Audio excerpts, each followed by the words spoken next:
Oi, amores, tudo bem? Abra o seu livro na página 114. Vamos conversar um pouquinho? Hoje nós vamos aprender um pouquinho sobre medidas e comparações. Primeiro, pensem com a prof, por que as pessoas vão aos parques? Por muitos motivos bons, não é mesmo? Parques são lugares bem legais, tem natureza, é um lugar gostoso, agradável de estar. É muito legal ir ao parque. E o que pode ser medido? Será que tem alguma coisa que pode ser medido aqui nesta cena? Tem. Por exemplo, será que aqui está frio ou calor? Então, nós podemos medir a temperatura. Nós também podemos medir o tempo. Olha lá, ó. Lá tem um relógio, está mostrando a hora e está mostrando a temperatura. Agora nós vamos circular onde a medida de tempo aparece na imagem. Onde que aparece? O prof acabou de mostrar. Aqui, 8 horas. Então, você circula o horário aí, ó, 8 horas. A cédula de R$5 pode medir a quantidade de água da garrafa? Onde tem R$5? Aqui, Aqui, o moço está comprando. Então, ele está com dinheiro, ele está com uma cédula de R$5. Esses R$5 pode medir a quantidade de água da garrafa? Sim ou não? Não pode, porque para se medir a quantidade de água e de outros líquidos, nós usamos recipientes graduados, nós usamos recipientes que contenham ali a graduação, a quantidade para poder medir. E, para você, o que significa a palavra padrão?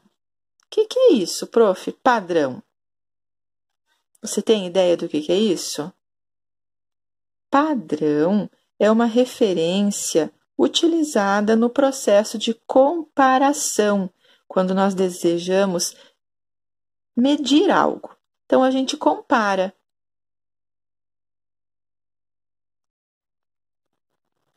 Para vocês entenderem o que a prof está querendo dizer, eu peguei esse copo medidor.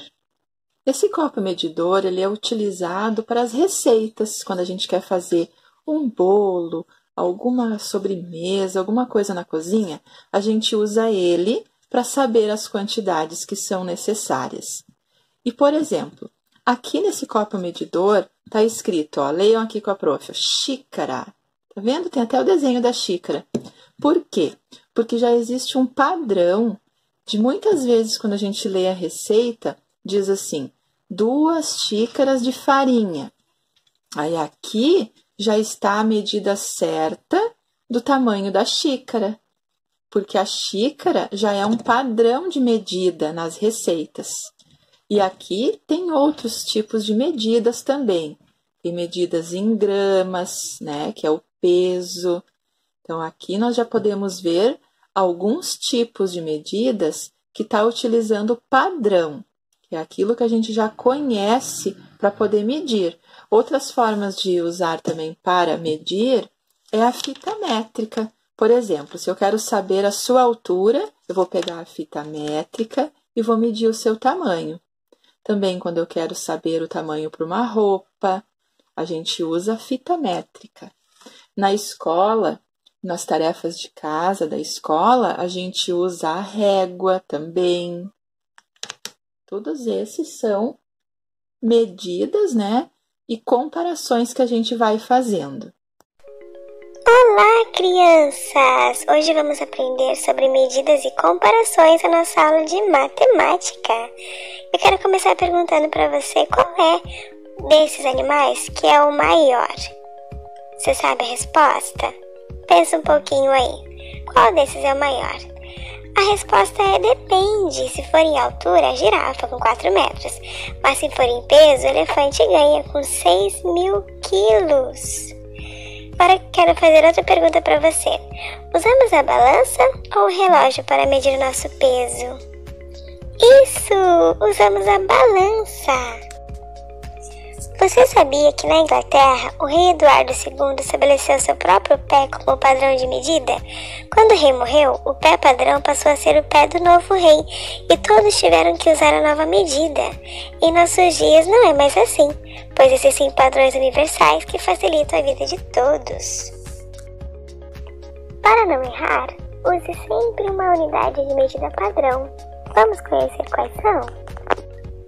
Vamos começar com o comprimento. Usamos a régua ou a fita métrica para medir os comprimentos ou largura das coisas e altura também. A balança é um instrumento usado para medir a massa, o peso das pessoas e dos objetos. Vemos ela muito na padaria. Outra unidade de medir são os recipientes ou vasilhas graduadas. São instrumentos que usamos para medir a capacidade ou volume, 1, 2 ou 5 litros de refrigerante ou de água.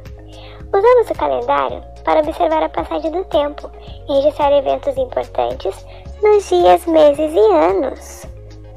Usamos também o relógio para medir o tempo, mas a passagem das horas, minutos e segundos. Com ele, evitamos que nos atrasemos para os compromissos. Por falar em tempo, seja feliz hoje. Aproveite seu dia, brinque bastante, mande uma cartinha para alguém, cuide das plantas e o mais importante, faça alguém feliz com um abraço ou até mesmo com um sorriso.